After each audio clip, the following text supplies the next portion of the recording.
주보에서 보신 것처럼 이번 주부터는 사순절이 시작이 됩니다. 우리 개신교에서는 그리스도 중심의 6개의 절기를 지키고 있습니다. 대림절, 성탄절, 주연절, 그리고 사순절, 부활절, 성령 강림절. 이 6개의 절기는 성탄절과 부활절을 중심으로 지키고 있는데, 성탄절을 중심으로 성탄절을 준비하는 절기인 대림절을 지키고, 또 부활절을 중심으로 부활절을 준비하는 절기인 사순절을 지키고 있습니다. 대림절은 우리가 이미 지켰죠. 오신 예수님을 기억하고 또 오실 예수님을 기다리는 시간을 대림절이라고 합니다.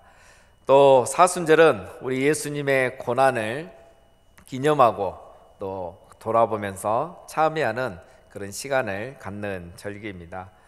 우리 개신교에서는 사실 사순절은 크게 강조하지 않고 대신에 고난주간과 고난주일을 우리는 강조하고 있습니다.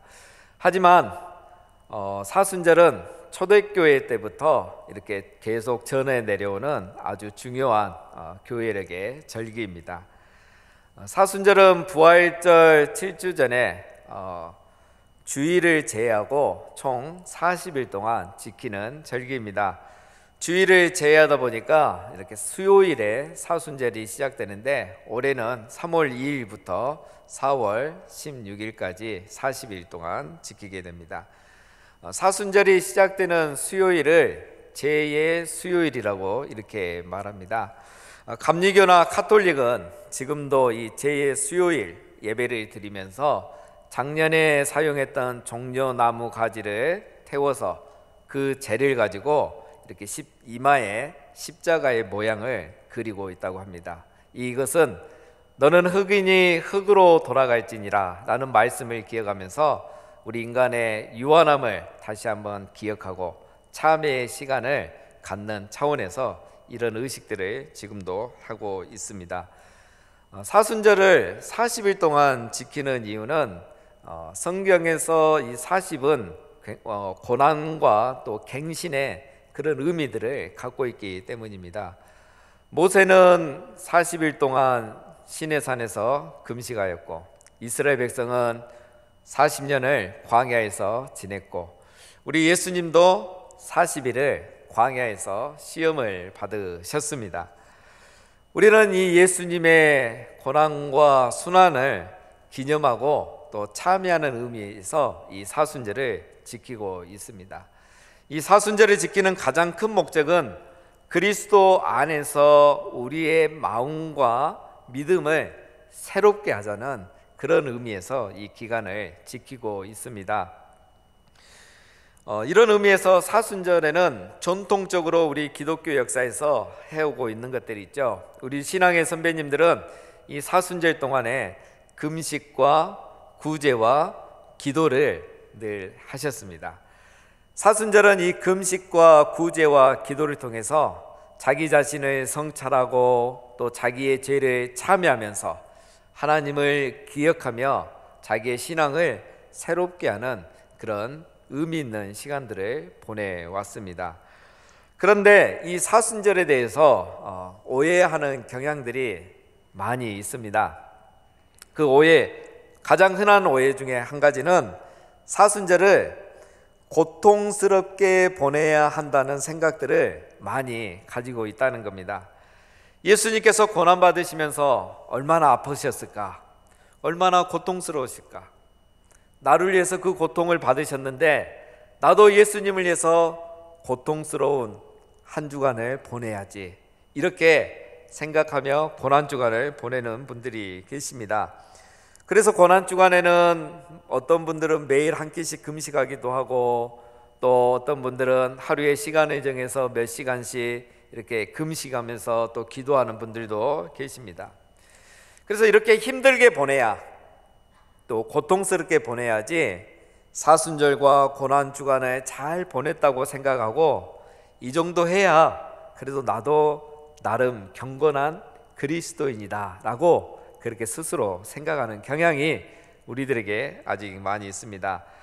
그런데 사실 사순절은 예수님의 고통이 아니라 예수님의 고난에 동참하는 기간입니다. 예수님의 고난에 동참하면서 우리 자신을 성찰해가는 그런 시간이 바로 사순절입니다. 그런데 우리가 고난에 동참한다고 하면서 이 고통을 부각시키는 경우가 많이 있죠.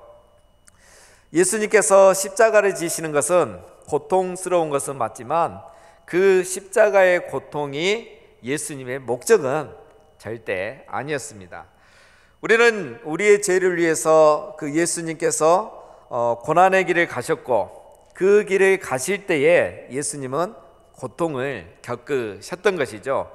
그래서 우리가 따라가야 할 것은 예수님이 가신 고난의 길, 좁은 길, 십자가의 길을 따라가는 거지 그 고통을 따라가는 것은 결코 아닙니다. 그리고 다음으로 사순절에 대한 두 번째 오해는 사순절의 역사와 배경을 잘 모르는 데서 기인하는 것인데요. 앞에서 말씀드린 것처럼 이 사순절은 부활절을 준비하는 절기입니다. 초대교회에서는 부활주일에 세례식을 했습니다. 그래서 1년 동안 교회에 새로 나온 초신자들이 부활주일에 세례를 받기 위해서 교육을 받는데 그 교육을 받는 기간이 바로 이 사순절입니다.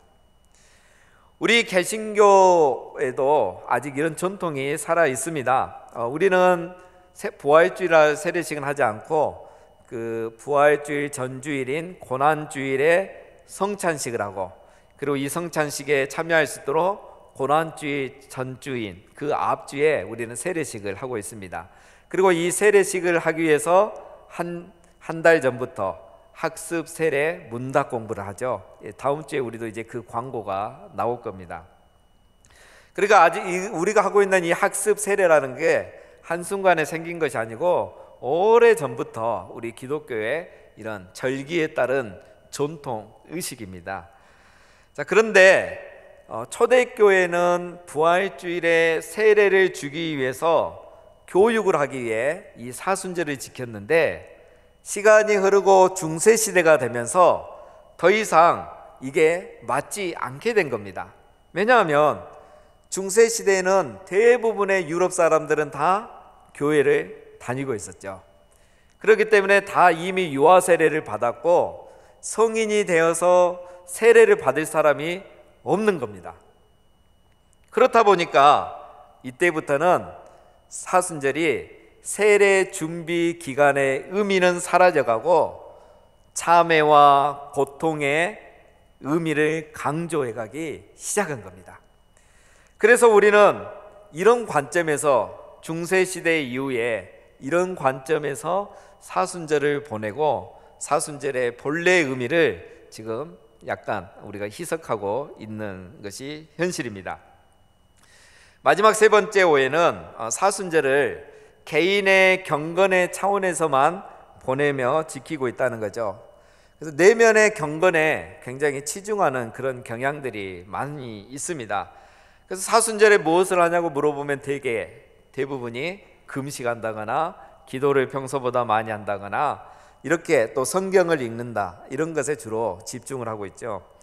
그런데 분명한 것은 사순절은 금식과 기도, 경건 생활에 그 목적이 있는 것은 아니라는 겁니다. 금식, 구제, 기도 이 세 가지의 공통점은 바로 자기 부정입니다.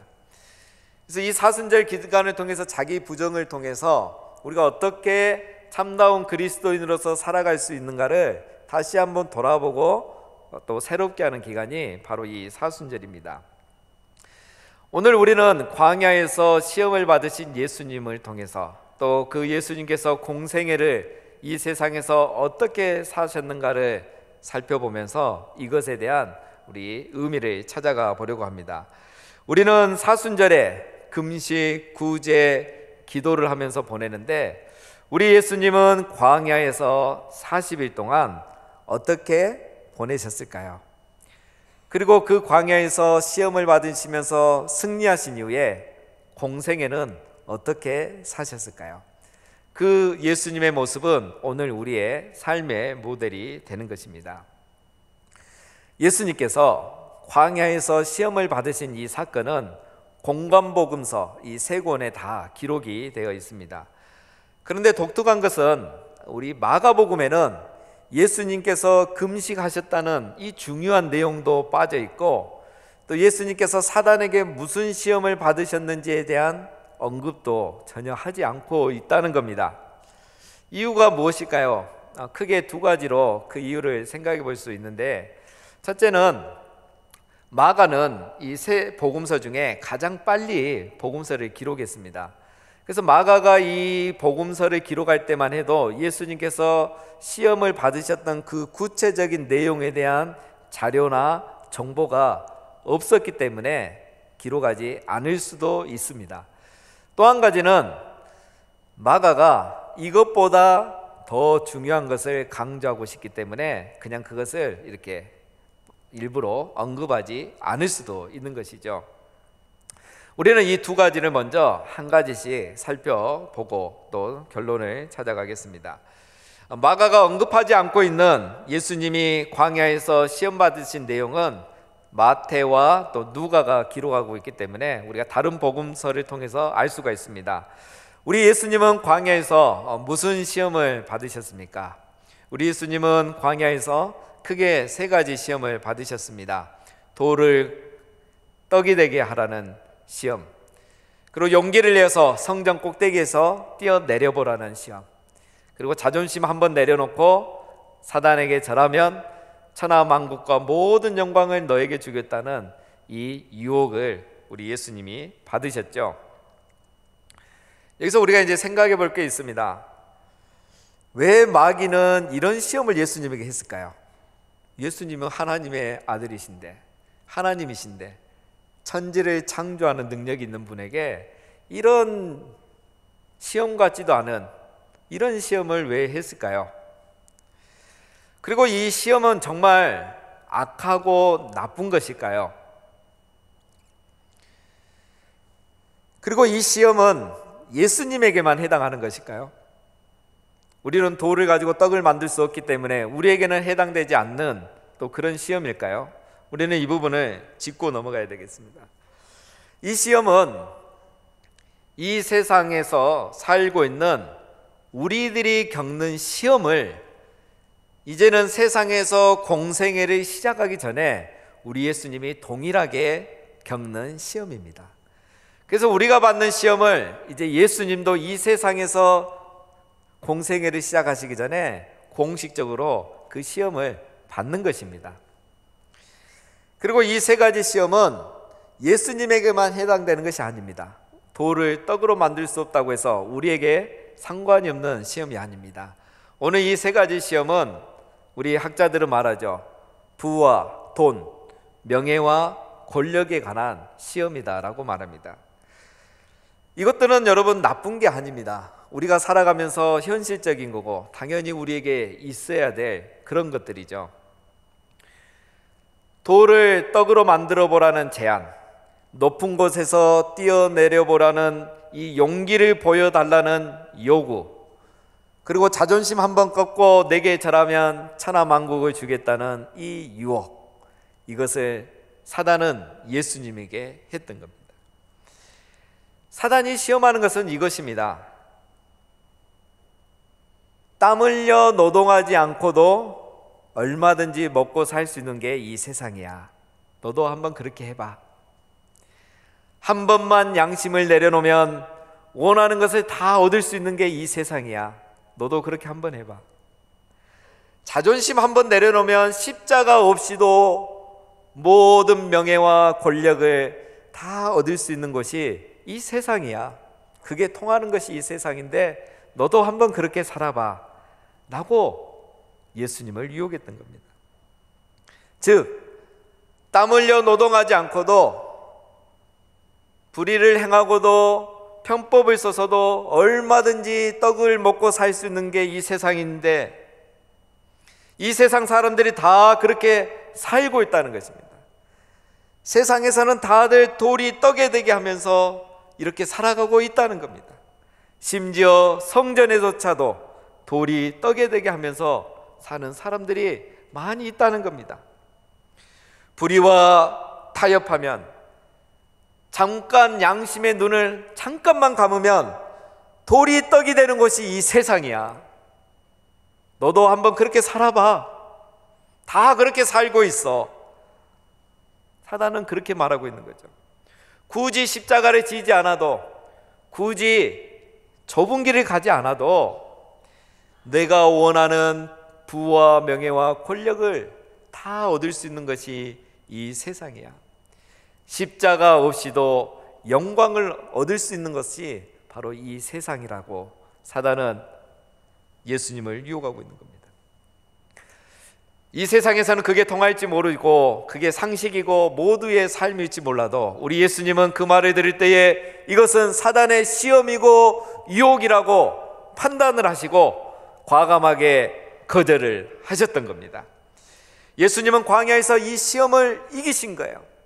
세상은 다 그렇게 살아도 나는 하나님 나라의 사람으로서 그렇게 살 수 없다고 거절하시고 이 시험을 이기시고 공생의 기간 동안 하나님 나라의 원칙대로, 하나님 나라의 방식대로 공생애를 살아가신 겁니다.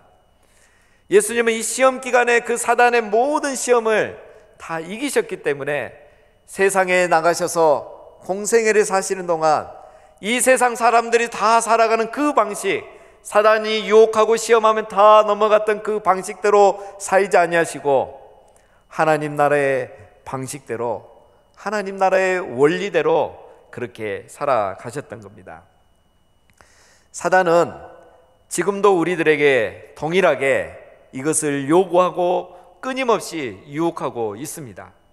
성도라는 양심을 줬고 돌로 빵을, 돌로 떡을 한번 만들어 보라고 그렇게 우리에게 유혹합니다.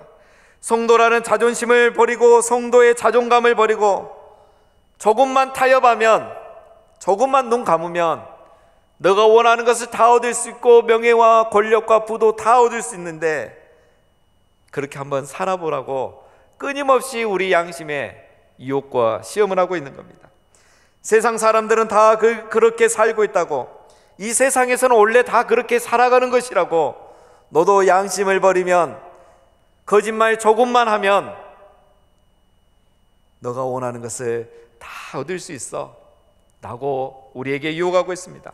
사단은 이렇게 사람들을 유혹하고 사람들은 이런 사단의 시험에 넘어가고 있는 거죠. 사단의 이 시험은 세상에서도, 심지어 그 당시의 성전 안에서도, 오늘 이 시대의 교회 안에서도 여전히 통하고 있습니다. 이게 통할 줄 알고 사단이 우리 예수님에게조차 감히 시험을 하고 도전을 했던 것이죠. 하지만 우리 예수님은 어떻게 이 시험을 이기셨습니까? 예수님이니까 이 시험을 쉽게 당연하게 이겼다고 우리는 생각할 수 없습니다. 우리에게 이 시험이 어려운 것처럼 인간의 몸으로 인성을 갖고 계신 우리 예수님에게도 이 시험은 어려운 것입니다. 그러나 우리 예수님은 3번의 이 시험을 하나님의 말씀으로 다 이겨내셨습니다. 그런데 우리가 여기서 생각해 볼 것이 있습니다. 우리 예수님이 시험을 이기시면서 하셨던 그 3마디의 말씀은 사실 구약 성경에 다 있는 말씀이죠. 그리고 이 말씀은 그 당시에 모든 유대인들, 예수님과 동시대에 살아가는 사람들은 다 너무너무 잘 알고 있는 말씀입니다. 그런데 그들은 왜 그 말씀을 다 알고 있으면서도 사단의 이런 시험과 유혹에 다 넘어가서 살고 있었을까요? 그들은 이런 말씀을 다 알고서도 성전에서조차도 돌로 떡을 만드는, 돌이 떡에 대해야 하는 그런 일들을 하고 있었습니다. 그들은 양심을 버리고 불의와 타협하고 용기를 내어서 죄를 저항하는 게 아니라 진리를 저항하고 의의 소리를 저항하고 예수님을 저항하면서 살았습니다. 그래서 예수님은 사단의 유혹에 넘어간 그 성전을 강도의 소굴이라고 불렀고, 그들은 예수님이 보시기에 강도와 다름이 없었고, 성전은 강도의 소굴이라고 예수님이 말씀하셨던 겁니다. 예수님과 동시에 살았던 그들은 이 성경 말씀을 똑같이 알고도 다 사단의 시험에 유혹에 넘어갔는데, 왜 우리 예수님은 시험에 넘어가지 않고 마귀의 시험을 이길 수 있었을까요? 그것은 성경이 우리에게 답을 주고 있습니다. 우리 예수님께서 광야에서 시험을 받으시기 전에 예수님은 요단강에서 세례를 먼저 받으셨습니다. 예수님이 요단강에서 세례를 받을 때 하늘에서 음성이 들려왔습니다. 너는 내 사랑하는 아들이라 내가 너를 기뻐하노라. 너는 내 사랑하는 아들이라 내가 너를 기뻐하노라. 이 하나님의 음성이 광야 생활 40일 내내 예수님의 마음속에 울려 퍼지고 있었던 겁니다. 너는 내 사랑하는 아들이라 내가 너를 기뻐하노라는 이 하나님의 생생한 목소리가 40일 내내 그의 마음에 울려 퍼지는데, 어떻게 이 사단의 하찮은 시험에, 이게 현실적이고 당연히 필요한 것이지만 타협이 될 수가 있겠습니까? 우리 예수님은 나는 하나님의 사랑하는 아들이고 하나님이 나를 기뻐하신다고 이 분명한 정체성이 있었기 때문에 유혹 앞에서도 태어나실 수 있었고, 그 시대 사람들이 다 넘어가는 이 시험과 유혹 앞에서 예수님은 오히려 용기를 내어서 사단에게 물러가라고 명령하셨던 겁니다. 여러분, 우리가 언제 사단의 시험에 넘어갑니까? 우리가 어쩔 때에 유혹 앞에 무릎을 꿇게 됩니까? 그것은 우리가 하나님의 자녀라는 이 존재감을 상실할 때 그렇습니다. 너는 내 사랑하는 아들이라 내가 너를 기뻐하노라라는 이 하나님의 음성이 내 마음속에서 사라질 때, 내가 이 얼마나 거룩한 성도이고 하나님의 자녀라는 이 정체성이 약해질 때에 사단의 유혹 앞에 우리 자신을 내어주게 되어 있는 것입니다. 나는 하나님의 자녀이고 하나님은 나를 사랑하시고 나를 기뻐하신다는 이 사실을 잊어버리면, 성도의 이 거룩한 성도의 정체성을 잊어버리면 우리는 양심을 버리고 돌을 떡이 되게 할 수도 있고, 자존심을 버리고 부와 명예를 얻어낼 수도 있고, 용기를 내어서 의를, 진리를, 의인을 저항할 수도 있는 겁니다. 그래서 결국 부의 얼굴을 하고 찾아오는 사단에게 굴복하고, 명예와 권력의 얼굴을 하고 찾아오는 사단에게 경배를 하게 되는 거죠. 여러분, 사단은 악마의 모습으로 우리에게 나타나지 않습니다. 예수님에게 사단이 머리 위에 2개의 뿔을 달고 나타났을까요? 도둑놈이 나는 도둑입니다 하고 이렇게 명찰 달고 오지 않죠. 사단은 분명히 아주 예의 바르게 그리고 상식적인 모습으로 예수님에게 다가왔을 겁니다. 오늘 우리에게도 마찬가지입니다. 사단은 뿔을 달고 우리에게 찾아오는 게 아니라 이 세상의 상식을 가지고 누구나 다 살아가고 있는 삶의 원리를 가지고 우리에게 다가옵니다. 때로는 의리와 정의라는 옷을 입고 우리에게 다가오기도 합니다. 이번 한 번만이라고 속삭이면서 우리에게 다가올 때도 있습니다. 우리는 살아가면서 이런 유혹들을 피할 길이 없습니다. 왜냐하면 우리는 광야에서 살고 있고, 이 광야에는 당연히 사단이 있고 사단의 유혹이 있기 때문에 피할 길이 없습니다.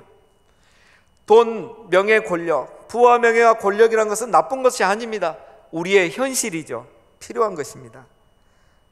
사장님들만 돈과 명예와 권력에 관심 있는 것은 아닙니다.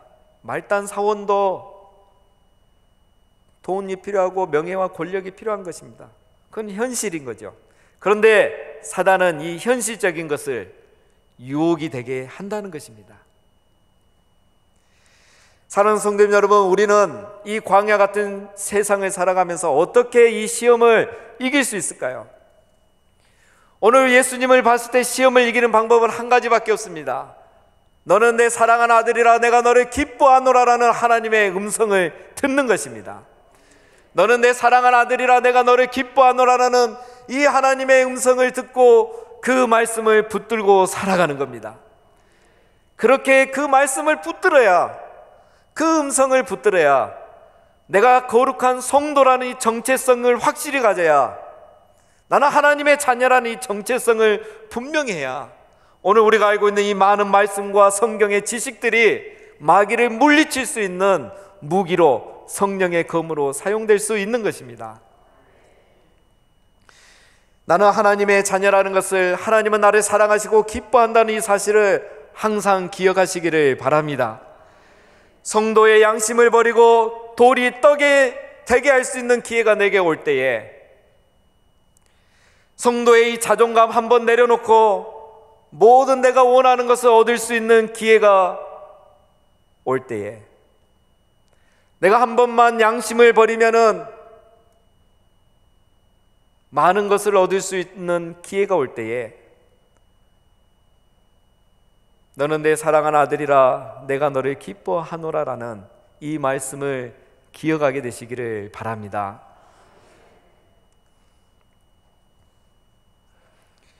우리가 하나님의 자녀이고 하나님이 우리를 사랑하시고 하나님이 우리를 기뻐하신다면 그 무엇과 우리가 이것을 바꿀 수가 있겠습니까? 우리가 이런 정체성이 약해지기 때문에 시험에 넘어지는 겁니다. 마가는 우리 예수님께서 시험 받으신 것을 아주 간략하게 기록을 했습니다. 그래서 그 중요한 예수님께서 하셨던 그 중요한 금식도 언급하지 않고 무슨 시험을 받았는지도 말하지 않고 있습니다. 그런데 마가는 다른 데 없는 아주 독특한 기록을 하고 있습니다. 13절에 보면 광야에서 40일을 계시면서 사단에게 시험을 받으시며 들짐승과 함께 계시니 천사들이 수종들더라. 마가는 우리 예수님이 시험을 받으실 때에 천사들이 수종들고 들짐승이 함께 있어줬다는 겁니다. 여러분, 짐승이 사람과 함께 평화롭게 있는 시절이 언제적이죠?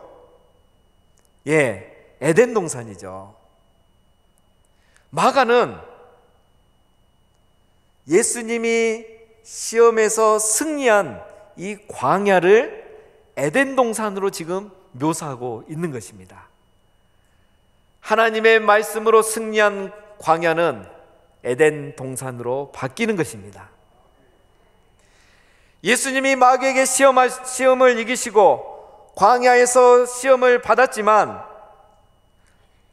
우리 예수님이 마귀에게 시험을 받으시고 광야에서 시험을 받으셨지만 하나님의 음성을 듣고 말씀으로 승리한 그곳은 우리 예수님에게는 더 이상 광야가 아니라 에덴 동산이 되었던 것입니다. 광야처럼 메마른 땅이어도, 유혹이 계속 다가와도, 시련이 계속 다가와도, 끝이 없어도 하나님의 말씀이 임하면 그곳이 바로 에덴이고 천국이라는 사실입니다. 내가 하나님의 음성을 듣고 너는 내 사랑하는 아들이라 내가 너를 기뻐한다는 이 말씀이 내 안에 충만하면 내가 있는 그곳은 광야가 아니라 에덴 동산이 된다는 사실입니다. 그러면 유혹이 더 이상 유혹이 되지 않고 시련이 더 이상 시련이 되지 않는 겁니다. 유혹과 시험이 있던 광야에 하나님의 말씀이 임하니 광야가 에덴이 된 것입니다. 광야가 에덴이 되면 사탄은 떠나가고 천사가 수종드는 일이 시작됩니다. 광야가 에덴이 되면 시험은 연단이 되고 유혹은 축복이 되는 겁니다. 그래서 세상 속에서 우리는 하나님 나라의 원리로 살아가게 되는 겁니다. 하나님의 그 음성을 붙들고, 세상 사람들은 다 이 세상의 상식대로 살아가지만 우리는 하나님의 말씀대로, 하나님 나라의 원리대로 이 세상에서 하나님 나라의 백성의, 천국 백성의 삶을 살아가게 되는 것입니다. 세상의 법칙이 아니라 하나님 나라의 원칙대로 살아가게 되는 것이죠. 상식이 아니라 말씀대로, 의리가 아니라 가족 공동체로서 살아가게 되는 거고, 돌을 가지고 떡이 되게 하는 게 아니라 떡을 가지고 나누어주는 그런 삶을 살아가게 되는 것입니다. 이제 우리는 다시 처음으로 돌아와서 이 사순절과 오늘 말씀과 우리 예수님의 공생애를 다시 이렇게 연결시켜 보고자 합니다. 이번 사순절은 우리가 전통의 관점보다는 마가의 관점에서, 또 우리 예수님의 관점에서 이 사순절을 보냈으면 좋을 것 같습니다. 예수님께서 이 시험을 이기신 후에 공생애를 어떻게 사셨는가를 보면 우리가 이 사순절을 어떻게 보내고 또 우리가 어떻게 살아야 되는지를 알 수가 있습니다. 사순절의 전통은 금식과 구제와 기도라고 말씀을 드렸습니다. 여러분, 우리 현대인들에게 금식은 어떤 의미가 있을까요? 금식은 물론 힘든 거지만 오늘 우리 같이 풍요한 시대를 살아가고 있는 현대인들에게 금식은 아주 좋은 다이어트죠. 다이어트 하기 위해서도 우리는 금식을 할 때도 있지 않습니까? 한 끼의 금식은 건강에도 도움이 됩니다. 우리가 이 금식보다는 이번 사순절에는 더 적극적인 금식을 하면 좋겠습니다. 긴장하지 마시고요. 돌을 떡이 되게 하는 것을 멈추는 것을 넘어서 떡을 공유하고 나눠주는 삶을 사는 겁니다. 내가 먹을 것을 굶는 것이 아니라 내가 먹을 것을 나누어 주는 것은 더 적극적인 금식인 겁니다. 이것은 금식보다 더 어려운 것입니다. 현대인들에게 금식은 전략이 될 수도 있지만 나눔과 공유는 내 삶의 재정의 뺄셈이 되기 때문이죠. 사순절 기간에 우리 주변에 어려운 분들이 많습니다. 직장에서, 지혜에서, 목장에서, 우리 교회에서 어려운 분들에게, 내가 평소에 사랑을 보여드리지 못한 분에게 이번 사순절을 통해서 우리가 함께 나의 것을 공유해 보시기를 바랍니다. 코로나 상황이 지금 심각하지만 이 사순절 중반 정도 되면 상황이 많이 좋아질 것입니다. 그리고 구제도 우리가 적극적으로 실천해 보면 좋겠습니다. 하나님이 우리에게 주신 것은 우리 자신만을 위한 것이 아니라 어려운 이웃과 함께 나누라고 주신 거죠. 우리가 새벽 기도에 누가복음을 통해서 계속 지금 살펴보고 있는 것이, 하나님은 우리에게 재물을 맡기시고 우리를 청지기로 세워주셨는데 그 주신 것을 가지고 어떻게 사용하였느냐가 곧 우리의 믿음이고, 그걸 보고 우리 예수님이 우리를 마지막에 판단하신다는 것을 우리가 새벽마다 살펴보고 있습니다. 마지막으로 기도의 시간을 우리는 더 적극적으로 보낼 수가 있습니다. 보통 우리가 사순절의 기도는 금식 기도하고 자기를 비우는 기도, 내면의 경건에 집중하는 경향이 있습니다. 그러나 이번 사순절은 우리 예수님의 공생애를 보듯이 타인을 위한 기도를 하는 그런 적극적인 기도를 해보시기를 바랍니다. 다른 사람을 위해서 내가 어떤 음식을 제공하며, 누구에게 음식을 제공하며 무엇으로 구제할 건지를 기도하며 하나님의 음성을 들으시기를 바랍니다. 무엇을 먹고 무엇을 마시며 무엇을 입을까를 구하지 말고 누구를 위하여 먹이고 누구를 위하여 마시게 하고 누구에게 입히게 할 것인가를 기도하면서 하나님의 음성을 들어보시기를 바랍니다. 우리 예수님은 시험을 이기신 후에, 이 세 가지 시험을 다 이기신 후에 공생애를 어떻게 사셨습니까? 우리 예수님은 돌이 떡이 되게 하지 않으셨습니다. 충분히 그렇게 하실 수 있지만 예수님은 오병이어 기적을 통해서 수많은 사람들을 먹여 살리셨습니다. 자기를 위해 돌로 떡을 만들지 않고 가난하고 어려운 이웃을 위해 예수님은 오병이어 기적을 행하시고 그들에게 나눠주시고 그들을 배불려 주셨던 거죠. 우리 예수님은 자기의 명예를 생각하지 않으셨습니다.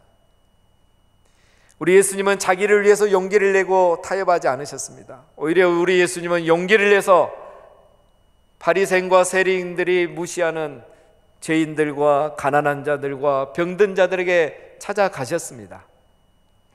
그게 진정한 용기이지 않습니까?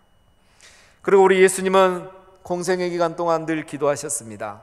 사랑하는 제자들을 위해서, 그리고 이 세상을 위해서, 그리고 그때 구원받지 못했던 오늘 우리들을 위해서까지 우리 예수님은 타인을 위해 기도하셨습니다.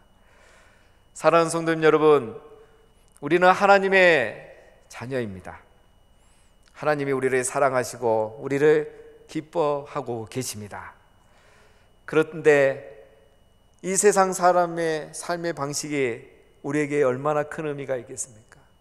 이 세상 사람들처럼 부와 명예와 권력이 어찌 우리 삶의 모든 목표가 될 수가 있겠습니까? 우리는 시험을 이기신 예수님, 그리고 공생애를 살아가셨던 그 예수님을 기억하면서 우리도 금식과 구제와 기도, 즉 이 시대의 진정한 나눔과 공유와 타인을 위한 기도를 하면서 이 사순절을 보내시기를 주님의 이름으로 축원합니다. 우리가 그렇게 살아갈 때에 광야 같은 우리의 인생이 에덴 동산이 되고 천국이 될 줄로 믿습니다.